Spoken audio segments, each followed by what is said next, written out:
Hi, I'm Regular Zach, and this is my limited set review for the Edge of Eternities Magic the Gathering set. Today we are talking all about the red cards. So this is every single red card in the limited set. Of course, this is a set review focused specifically on draft and sealed. So I'm going to talk about cards only in the context of those formats. I'm not going to be talking about them in the context of standard or commander, so keep that in mind. I will be putting everything on a rating scale from A to F. So A's are bombs. These are the best cards in your deck, the ones that are super cool and the ones you show off to your friends. The B's are cards that actively pull you into their colors, so specifically into red or into those archetypes. C's are fine. These are like the majority of your deck are built around cards like this. And then D's are cards that you hope you don't have to put into your deck. They're really bad, and something probably went wrong in your draft if you have too many of these, or really any of these. And F's are cards that don't even work in the format. They're horrible. You should never put them in your deck under any circumstance. They're really just not worth drafting at all. So let's get started. Our first card is Slag Drill Scrapper, which is a single red for a 1/2 artifact creature robot scout at common.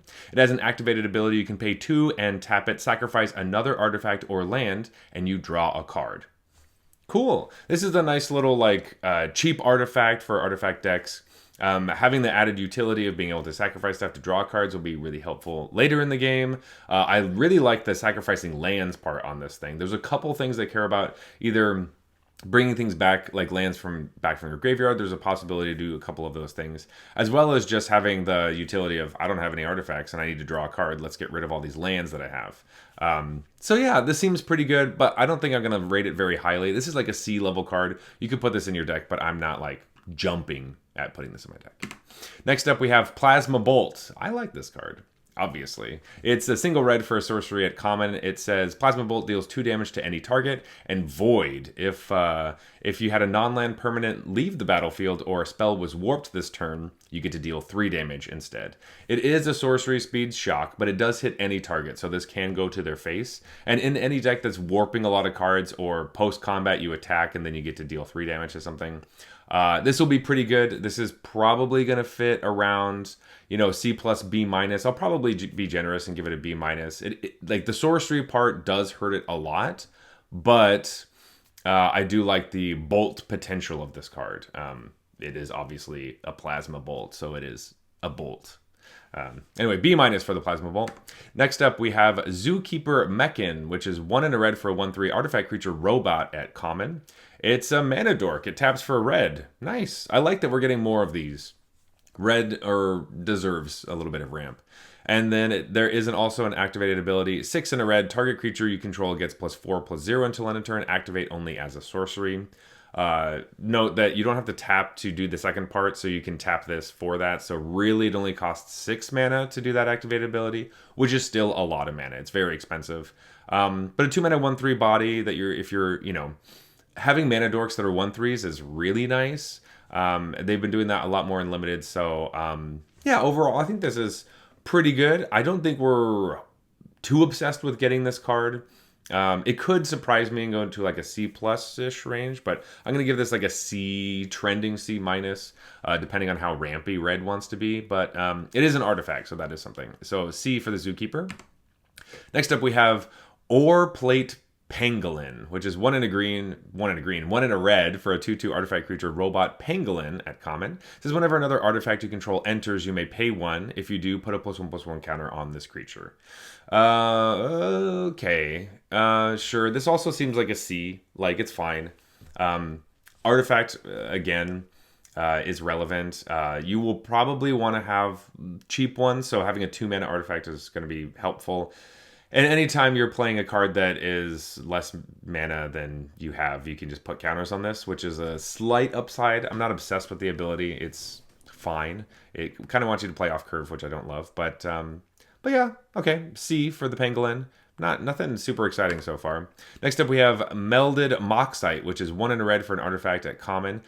When this artifact enters, you may discard a card. If you do, draw 2 cards, and you can pay 3 mana to sacrifice this artifact, create a tapped 2/2 colorless robot artifact creature token. So this is kind of like 5 mana, make a tapped 2/2, and discard a card, draw 2. Obviously split up over different parts of your turns. I think this will be helpful in some of the artifact decks. However, there's a blue artifact that just straight up draws you a card, and I think you'd be much happier with that.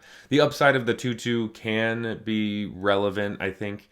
But overall, this is probably like a C minus to a D plus. We're probably not super stoked on this. In general, these effects where we're like discarding and drawing don't always hit super well, but the added bonus of getting to have a 2/2 later does actually matter. So I'll give this a C minus instead of a D. Next up, we have Rig for War. It's 1 in a red for an instant at common. Target creature gets +3/+0 and gains first strike and reach until end of turn. So this is Sure Strike, but better. Sweet. This is going to be a great combat trick. This is the one that you really hope doesn't hit you.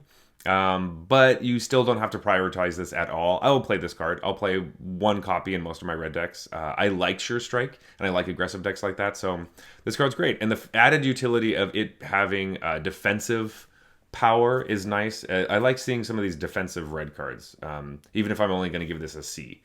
So it fits in my deck, but not, you know, I don't need to get this card very highly.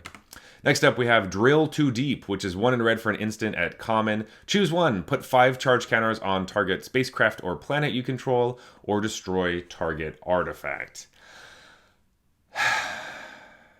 I shatter with the upside of putting 5 charge counters on something. Most of the spacecrafts need more than 5 counters to actually turn on into something. There's a lot of 8s and 10s and 12s and stuff. There's a couple cheaper ones, but for the most part, I don't think we're going to be using that mode.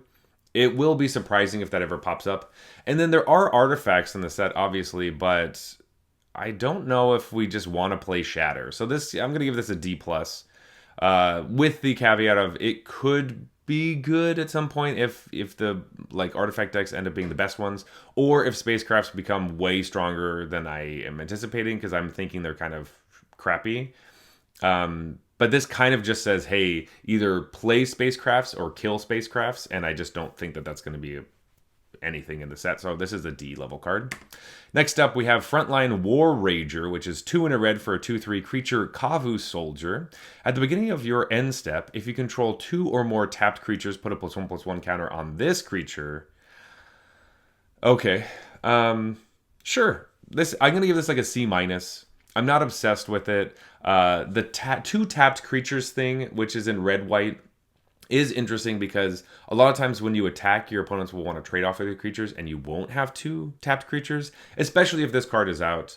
Though even the payoff for this, just putting a counter on this, isn't that exciting. And the other thing you can do is tap your creatures to station your spacecrafts, which gets a little bit better, but all the ones that like either draw you cards or make tokens and stuff, I'm much more interested in. +1/+1 counters, especially in red, is not nearly as exciting. If this was in white, and then you could also maybe go into the white-green deck, which is counters, I'd be more interested in that. But because it's just this red thing, it's C minus, not obsessed. Next up is a Cavaron Turbo Drone, which is 2 in a red for a 2/3 artifact creature robot scout.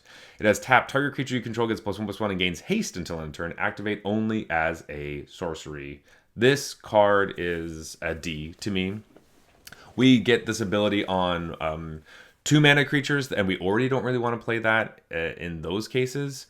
So the fact that this is taking up your 3-drop slot, there's so many cards that are better in that slot, and I just don't think you're going to want this. D. Next up, we have Bombard, which is a 2 in a red for an instant at common. Bombard deals 4 damage to target creature. Sweet. This is a great removal spell. The fact that we have Plasma Bolt, which deals 2 or 3. This always deals 4 for 3 mana. I think this will be great. I think you're going to want this card. It's a B minus. Nice. Instant speed. Sweet. Next up, we have Red Tiger Mechan. It's 3 in a red for an artifact creature robot. It's a 3/3 with haste, and it has warp, 1 in a red. So warp lets you cast this card from your hand for the warp cost, which is 1 in red, and you exile it at the end step, and then you get to play it on a later turn. Having a 2 mana play, so 2 mana, you get to attack with a 3/3, and then later you get to play it again and have a hasty 3/3. I like the flexibility of this card. And super aggressive decks, if you have a bunch of these, could be pretty interesting. It's also an artifact.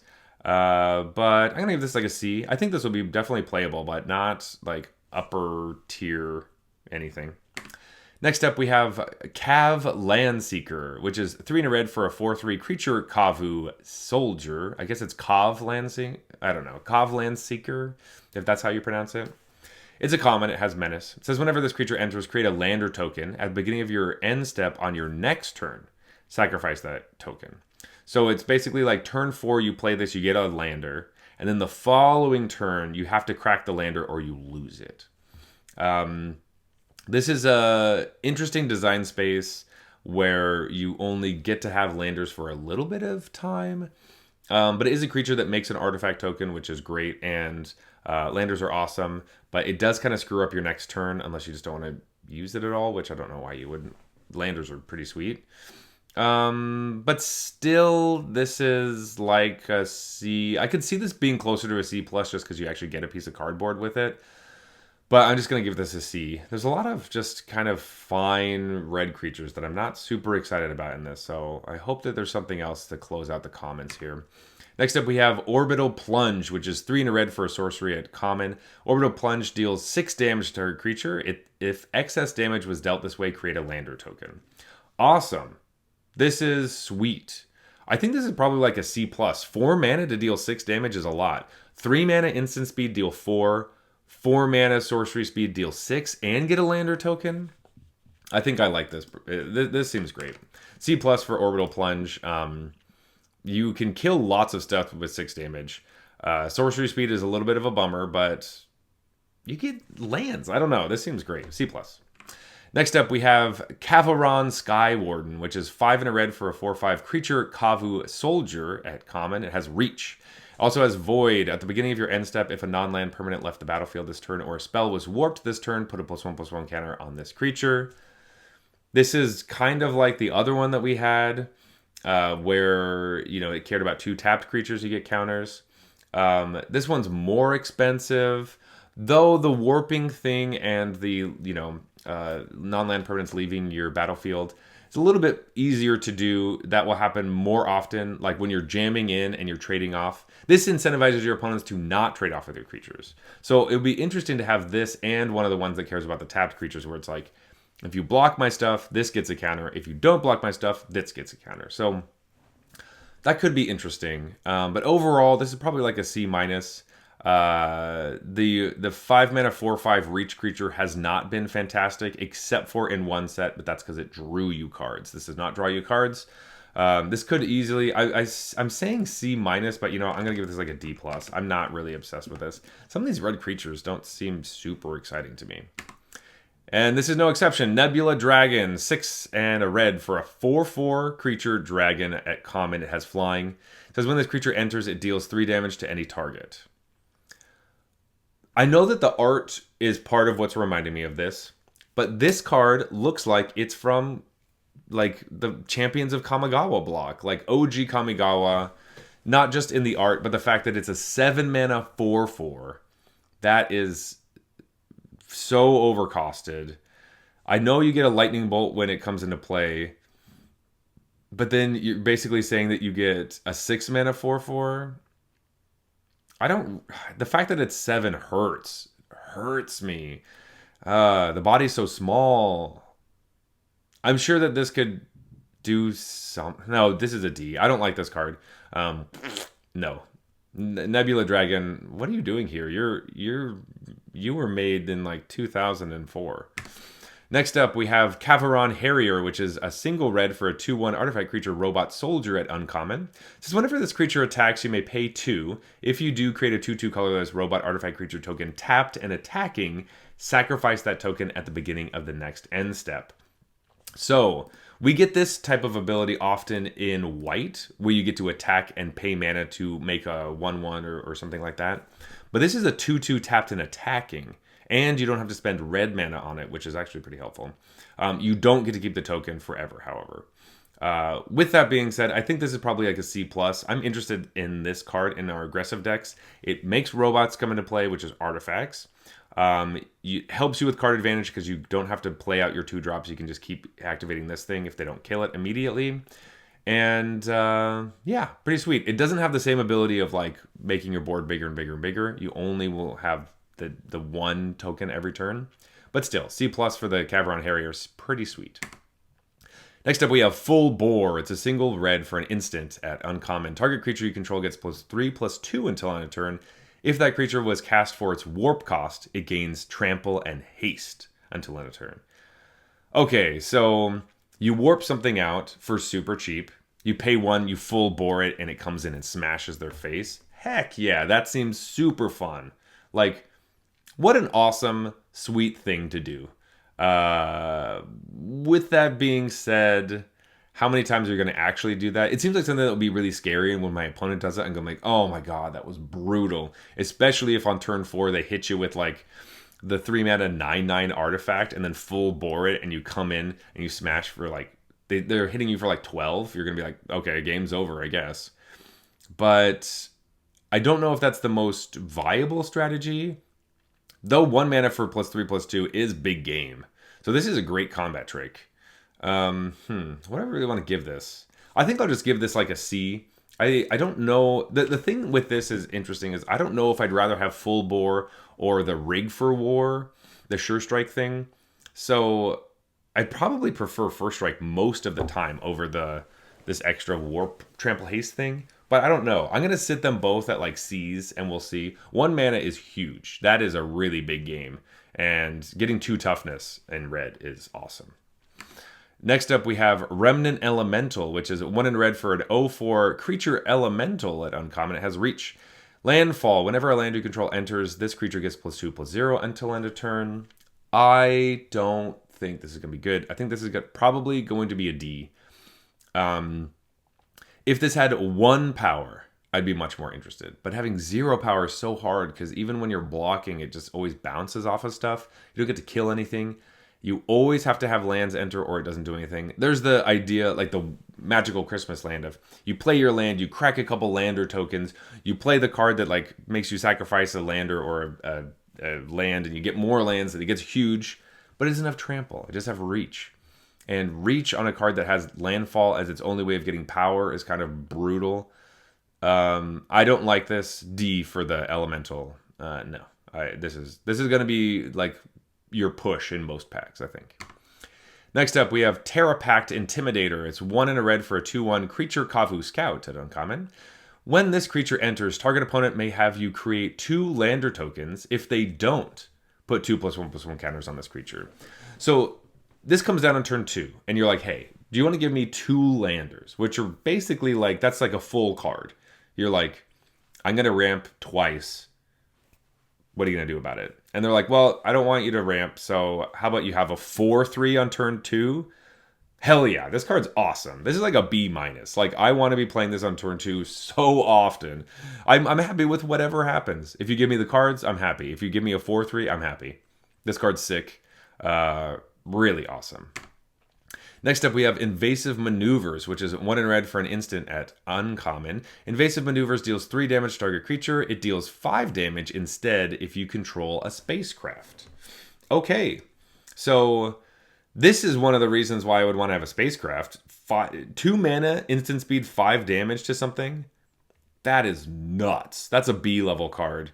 The 3 damage one, not nearly as exciting, but if you have a spacecraft, I don't know. This makes me actually want to play spacecraft. So good job.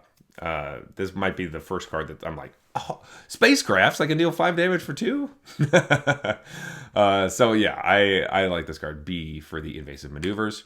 Next up, we have Cut Propulsion. It's 2 in a red for an instant at uncommon. Target creature deals combat damage to itself equal to its power. If that creature has flying, it deals twice that much damage instead. So, of course, we're targeting our opponent's creatures with this. And if they're on the ground, they hopefully have more power than toughness, but it kills any flyer. I don't think there's any flyer that will survive this. So this is like 3 mana, kill a flyer, and maybe kill something on the ground. Most likely kill something on the ground, but there are a good amount of like creatures that are like 2/3s or have like bigger toughness than power. So it can't kill everything. But still, with that being said, it's pretty pretty sweet. I'm going to give this like a B minus. It's still just a great removal spell. Instant speed, deal damage to itself is hilarious. Next up, molecular modifier. That's how you say that word. It is 2 and a red for a 2/2 creature Kavu Artificer at uncommon. At the beginning of combat on your turn, target creature you control gets +1/+0 and gains first strike until end of turn. All right, so this reminds me of the most valuable Slayer from Duskmourn. That was a 4-mana 2/4. This is a 3-mana 2/2. I think that's a big downgrade because Most Valuable Slayer was awesome because even it could attack as a 3/4 first strike, and it was really difficult to actually trade with it. This one's much easier to trade with, but do not sleep on the fact that +1/+0 on first strike to your creatures is very good. And this comes down early. So it itself is not super strong, but with other things, I think it's quite good. It does die to Plasma Bolt and a bunch of the other removal spells. So there, yeah, obviously is something. But I like this card. This is like a C+. Where I think Most Valuable Slayer might have been playing at like a B at the end of the run of Duskmourn. I don't think this will get there, but I think this would be great in your aggressive decks. Man, turn 2, play a 2-drop, and then into this, I'm going to be like, what a freaking mess I'm in. I hate having to block first strikers. It's the worst. Next up, we have Weft Stalker Ardent, which is 2 and a red for a 2/3 creature Drix Artificer. It's uncommon. Whenever another creature or artifact you control enters, this creature deals 1 damage to each opponent, and it has Warp for a single red. Cool. These cards tend to be not nearly as strong as you think. Sometimes we even have them at common, and they just like can't do enough. You need a bunch of this, and especially at uncommon, I don't think you're going to find multiple copies of this card because you will want multiples. That's when if you have 2, then things start to go off the rails. 1 usually isn't enough, but I do like the warp cost where it's like, hey, I'm going to make a bunch of artifacts this turn. I'm just going to warp this out, make a bunch of artifacts, ping my opponent for a bunch, and then I'll play it again later. So I guess it cares about a bunch of creatures entering as well. So I guess, there's a little bit added upside to that. I was going to give this just like a C, but, maybe there is some other decks where you're going to do more token-heavy things, where you're playing a bunch of stuff. I could give this a C+. I could bump it up. If it was just artifacts, that would be a bit worse, but, the creature thing does help.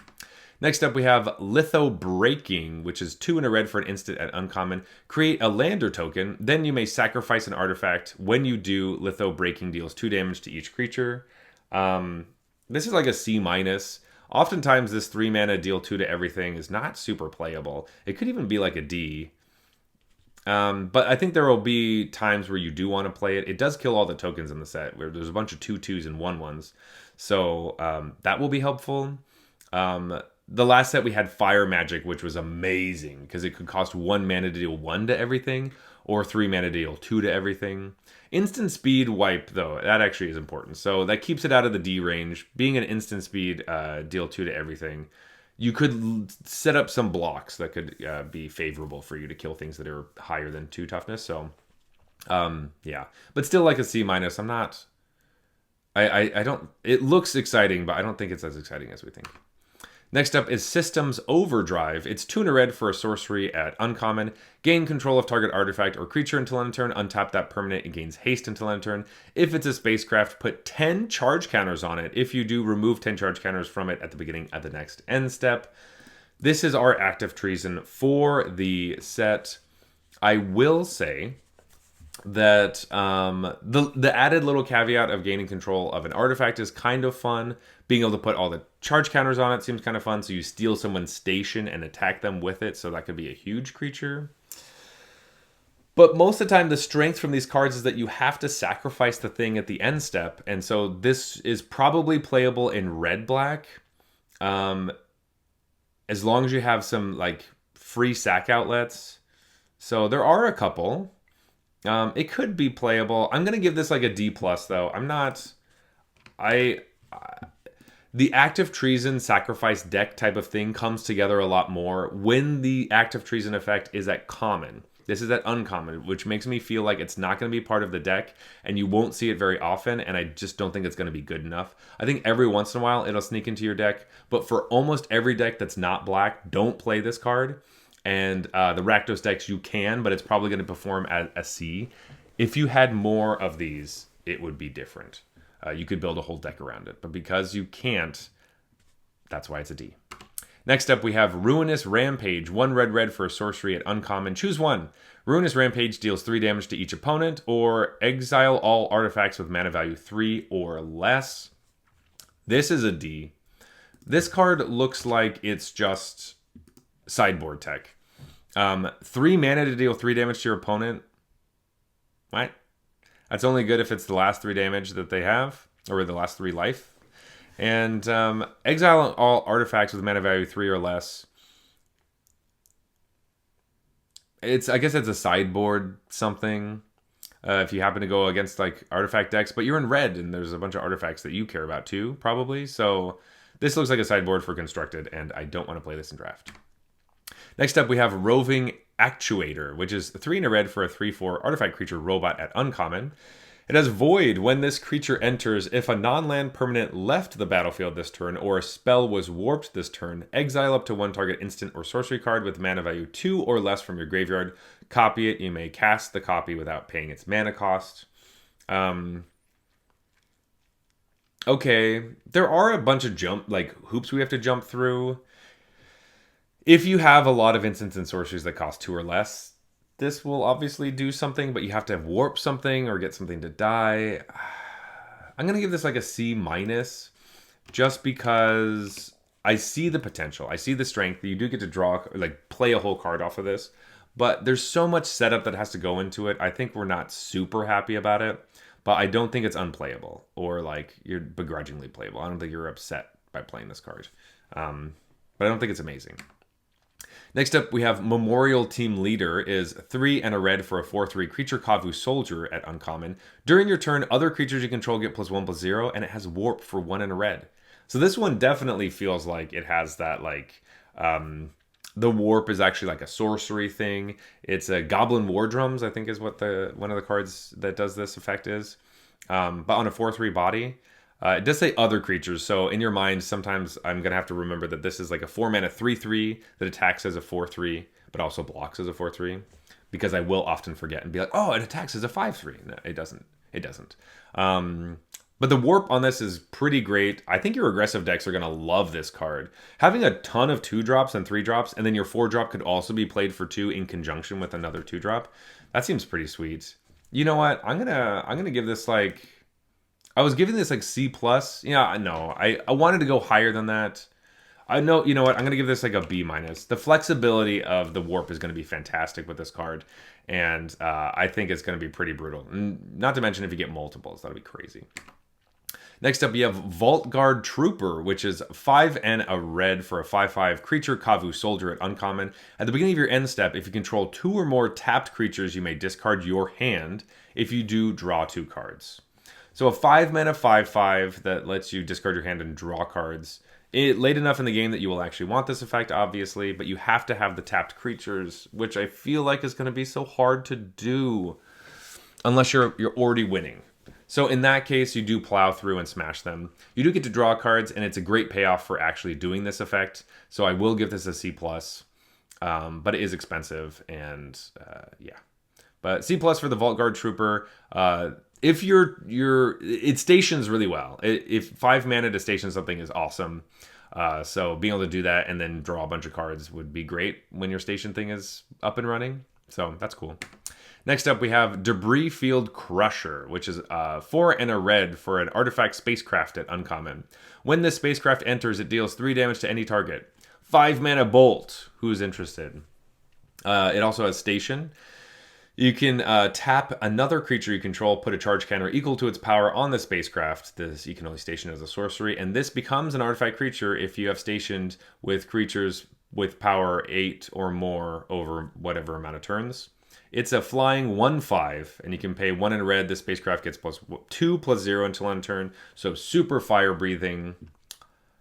Debris Crusher seems like a C. I'm not... Maybe it's like a C-. Maybe this is like a D. I don't really like these. You know what? I'm going to give this a D. I don't like these spacecrafts. I think that they're kind of sad. they're sad and weak. That's what they feel like to me. I'm not excited. I'm kind of upset about it. No. Upset. Next up is Galvanizing Saw Ship. It's 5 in a red for a spacecraft that does nothing when it enters, but it does have station for only 3, and it's a flying haste 6/5. That's a bit better. You still have to have a creature on the battlefield for this to work, but stationing for 3, you could just do that with 1 creature, where 8 is like, there's no way.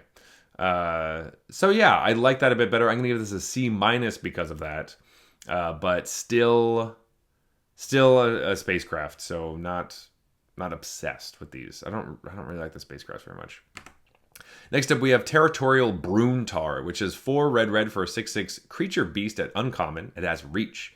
Also has landfall. Whenever a land you control enters, exile cards from the top of your library until you exile a non-land card. You may cast that card this turn. 6 mana 6/6 reach. I'm drawing cards now. I think this is actually like a B-. I gave this a C+, but you know what? It's a B. At the end of the game, it draws you a real card that you can cast. That's fantastic. This is going to be really frustrating when you're like, okay, I think we did the attrition war thing. I think we're doing all right. Blam. Slam this. Play a land.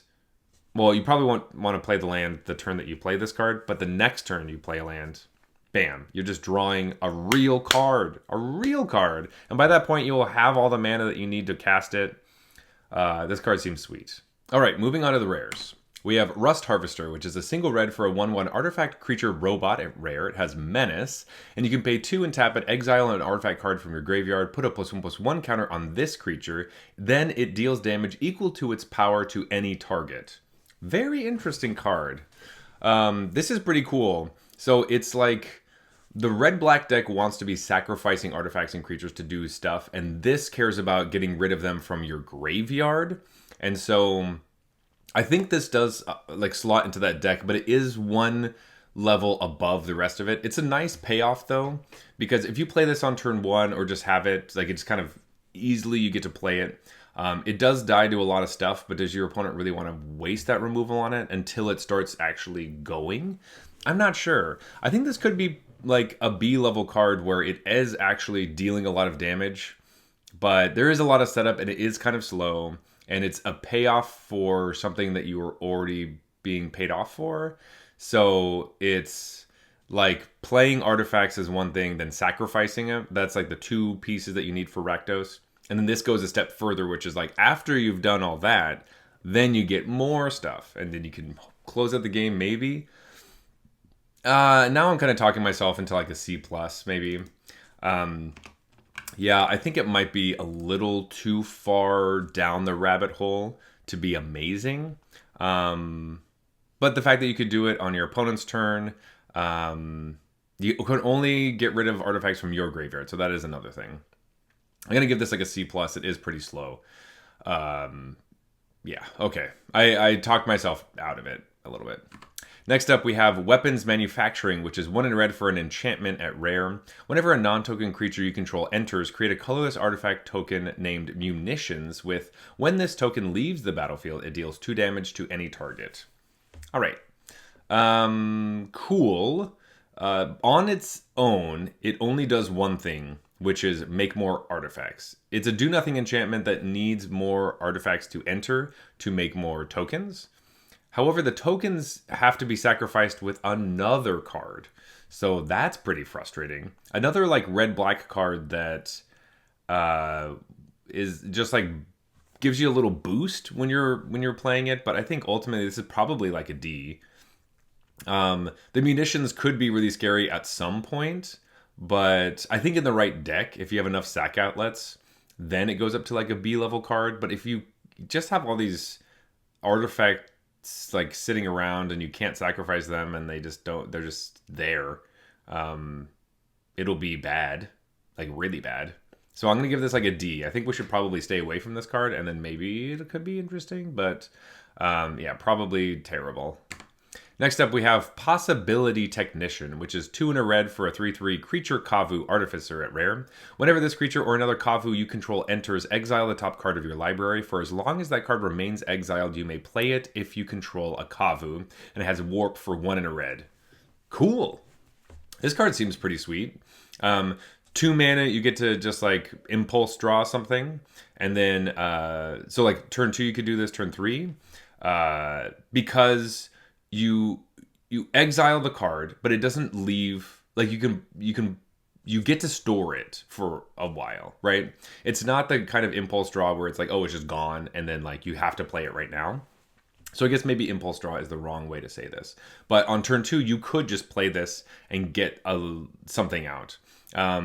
It does say play, so you could play lands as well. So if you needed on turn 3, you only have 2 mana, you just like do this, hope to get a land, play that land. But then you have this, and then you get to just... It draws you 2 cards, and then every time you play another Kavu, you get to draw more cards. I don't know, that seems pretty sweet. And there are a lot of Kavu in the set. This card seems pretty strong. It's like a B plus trending to like A minus. I'm going to say B plus because you do have to build around it a little bit. But still seems pretty strong. I don't know, I like this card a lot. It could be an A, but I'm going to give it a B. Next up, we have Pain for All. It's 2 and a red for an enchantment aura rare enchanted creature you control. When this aura enters, enchanted creature deals damage equal to its power to any other target. And whenever enchanted creature is dealt damage, it deals that much damage to each opponent. Cool. So this is a bite spell on an aura. It comes down, play it on one of your creatures, smoke one of theirs, then you attack, and they don't really want to block because they're going to deal a bunch of damage like to themselves. This seems pretty strong. It does still have the issue of like you try to put it on your creature and your opponent's like kills your creature in response, so you have to pick your windows. But it does have the power of like ending the game, or just being a huge pain in the butt. So I'm gonna give this like a B. I would see this and go into red if I saw it. It'd be really interesting, but I don't think it's a bomb in any sense. Very situational, but very strong. Next up, we have War Maker Gunship. It's 2 and a red for a artifact spacecraft at rare. When the spacecraft enters, it deals damage equal to the number of artifacts you control the target creature an opponent controls. Sweet, nice artifact payoff. And the station is only 6. So if you can tap all your creatures, you get a 4/3 flying spacecraft thing. Cool. Yeah, I think because this kills something, it does deal 1 damage no matter what, because it is an artifact itself. You would be very unhappy if that was what was happening, if you just dealt 1 damage. But if you can deal 3 or 4, that's pretty exciting. So yeah, this is probably like a B in artifact decks and like a C in ones that don't have a ton. So make sure you have lots of artifacts in your deck, but this card is good. It actually has a nice front side, basically. Next up, we have Memorial Vault. It's 3 and a red for an artifact at rare. You can tap it, sacrifice another artifact, exile the top X cards of your library, where X is 1 plus the mana value of the sacrificed artifact. You may play those cards this turn. Okay.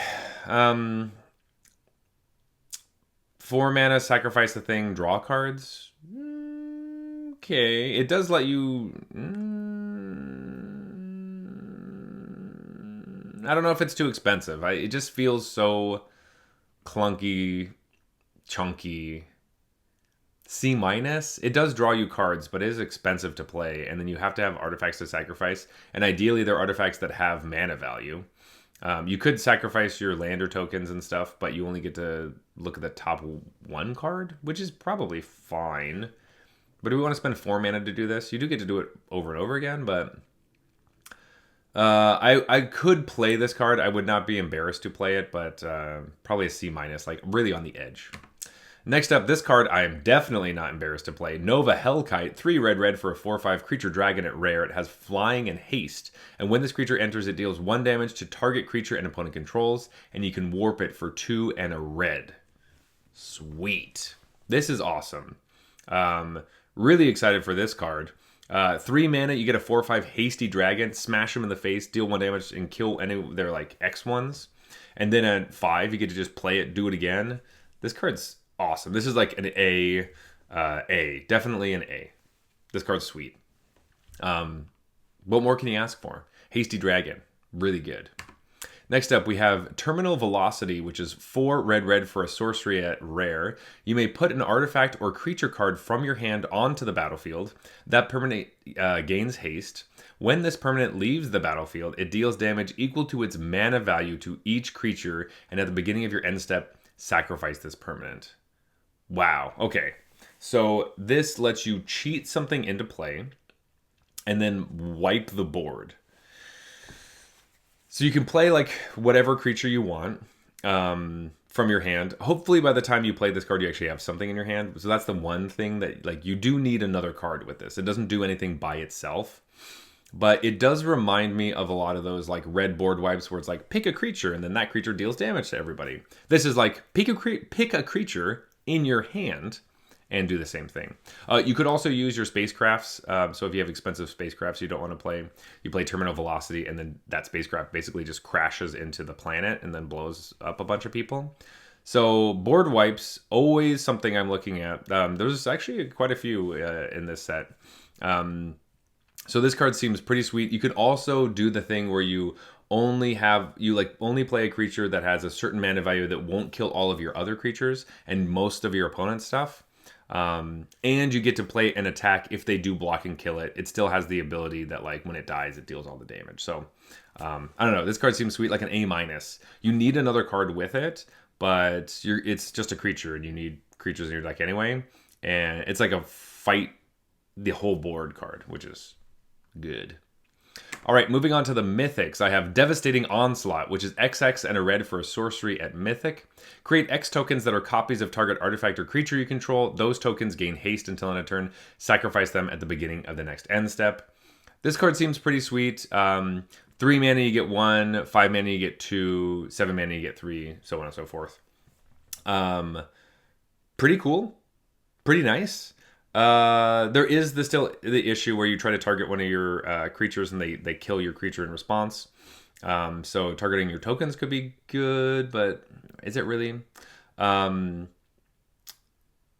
you're only targeting your stuff. That's the other huge thing, is that you don't get to target your opponent's things and steal their best stuff, which oftentimes is something I want to be doing if I'm making tokens of stuff or copies of things. So that is another issue. But I'm going to give this like a B+. It has the ceiling just keeps going. So there is a lot of strength to this card. And an all-out, like, this has the potential of being the card that's like, wow, I can't lose right now. I'm feeling great. Then they cast this for like 7. You're like, never mind. I'm screwed now. So definitely a strong card. But it is... You could die from casting this and they just take out the creature that you're targeting. So kind of scary there. But yeah, Devastating Onslaught, pretty good. B+. Next up, we have Tanuk, Steadfast Second, which is 2 red for a 3/5 legendary creature, Kavu Pilot at Mythic. It says other creatures you control have haste. Artifact creatures and red creatures artifact creatures and red creatures in your hand have warp for 2 and a red. And of course, the warp is going to be great because all your creatures have haste. So, or at least all the other ones. This card seems awesome. I like this a lot. I think don't underestimate how good haste is on all your creatures. I think that's what I'm going to say. I think this card's really strong, and warping out a bunch of your stuff sounds fantastic. Attacking right away is always really strong. I'm going to give this like an A-. I do think this is actually really strong. The one thing that pushes it a little bit down is that it only gives your red creature cards warp. It doesn't give all your other ones. So make sure that your big beefy ones are red creatures and artifact creatures. This is a card that could make that one Kamigawa dragon thing that bolts somebody actually like playable. But obviously don't put too many in your deck because you're going to need this card out first for it to be playable. But yeah, I like this card a lot. Sneak Attack is one of my favorite cards, so it's hard for me to not look at a card that looks like Sneak Attack and be excited. Especially because you get to keep the cards, you get to play them later because you just warped them. So pretty awesome. Well, anyway, folks, those are all the red cards from the main set. There is one special guest card that you can find in booster packs, so we are going to talk about it. And the special guest cards look like this. Really cool artwork. I really like this like book style thing. But the special guest card that is red is Magus of the Moon. It's 2 and a red for a 2/2 creature human wizard. And it just has the ability, non-basic lands are mountains, which is irrelevant in this draft format as most draft formats. It's not super relevant. So this is just a really cool looking card, but you should not put this in your deck. This is an F. Yeah. Yep. Take it because it looks cool, but don't put it in your deck. That's my advice to you. But anyway, folks, those are all the red cards from the set, and those are all my feelings towards them. Leave a comment if you feel differently about some of these cards, or you think some of the ones I thought were bad are actually fantastic, or vice versa. But until next time, folks, I will see you later. Bye.